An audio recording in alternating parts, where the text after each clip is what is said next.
হাওড়া ব্রিজের ইতিহাস। Howrah bridge history in Bengali.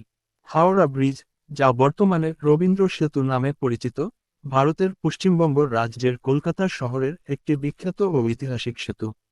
এটি হুগলি নদীর উপর নির্মিত এবং হাওড়া ও কলকাতাকে সংযুক্ত করে। এটি বিশ্বের অন্যতম ব্যস্ততম ক্যান্টিলিভার সেতু। নীল রঙের ছোট হিরে নির্মাণের পটভূমি।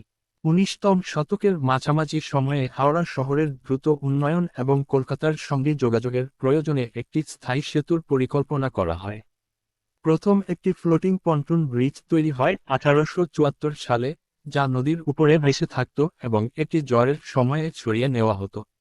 নীল রঙের ছোট হিরের বর্তমান হাওড়া ব্রিজের নির্মাণ।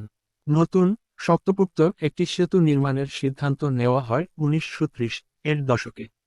British company Cleveland bridge and engineering company এবং ব্রেইথওয়েট, বার্ন অ্যান্ড জেসপ কোম্পানি এটি নির্মাণ করে। নির্মাণ শুরু 1936, সমাপ্তি 1942। যান চলাচলের জন্য উন্মুক্ত করা হয় 3রা ফেব্রুয়ারি 1943। নীল রঙের ছোট হিরে স্থাপত্যের বৈশিষ্ট্য। এটি একটি ক্যান্টিলিভার সেতু, অর্থাৎ কোনো পিলার ছাড়াই মাঝখান থেকে বিস্তৃত। দৈর্ঘ্য প্রায় 705 মিটার, প্রস্থ প্রায় 97 ফুট।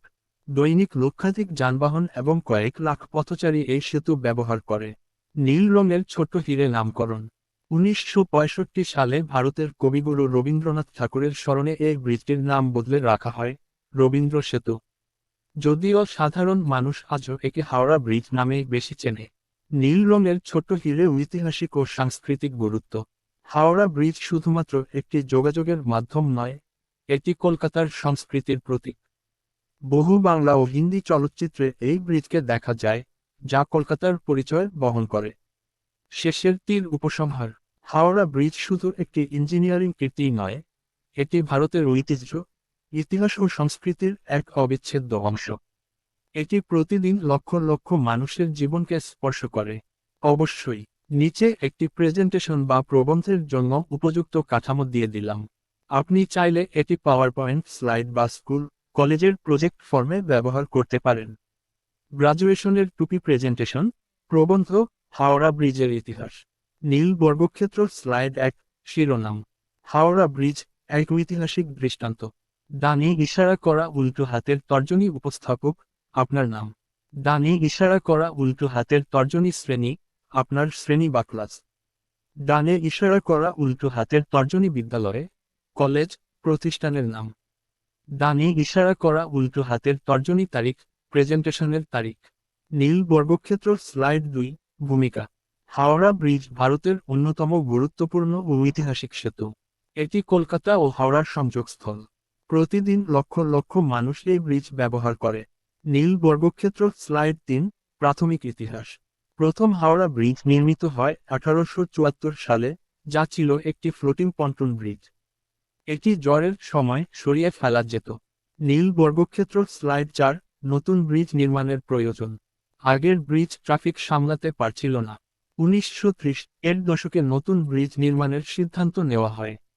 নীল বর্গক্ষেত্র স্লাইড 5, নির্মাণ ও সমাপ্তি। নির্মাণ শুরু 1936, শেষ 1942। উদ্বোধন 3রা ফেব্রুয়ারি 1943। নির্মাণ করে ব্রেইথওয়েট, বার্ন অ্যান্ড জেসপ কোম্পানি। নীল বর্গক্ষেত্র স্লাইড 6, স্থাপত্যের বৈশিষ্ট্য। ধরন: ক্যান্টিলিভার সেতু। দৈর্ঘ্য 705 মিটার, প্রস্থ 97 ফুট। নদীর উপর কোনো পিলার নেই। নীল বর্গক্ষেত্র স্লাইড 7, নাম পরিবর্তন। 1965 সালে নামকরণ করা হয় রবীন্দ্র সেতু, কবিগুরু রবীন্দ্রনাথ ঠাকুরের স্মরণে। নীল বর্গক্ষেত্র স্লাইড 8, গুরুত্ব ও পরিচিতি।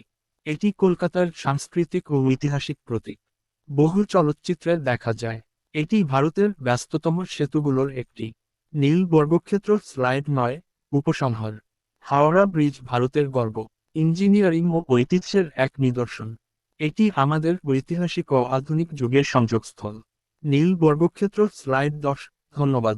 নমস্কার, আপনাদের সবাইকে ধন্যবাদ। প্রশ্ন থাকলে করতে পারেন। রেঞ্জ চাইলে আমি পাওয়ারপয়েন্ট ফাইল, পিপিটি বা গুগল স্লিডস এর জন্য সরাসরি কন্টেন্টও তৈরি করে দিতে পারি। আপনি কোন ফরম্যাটে চান?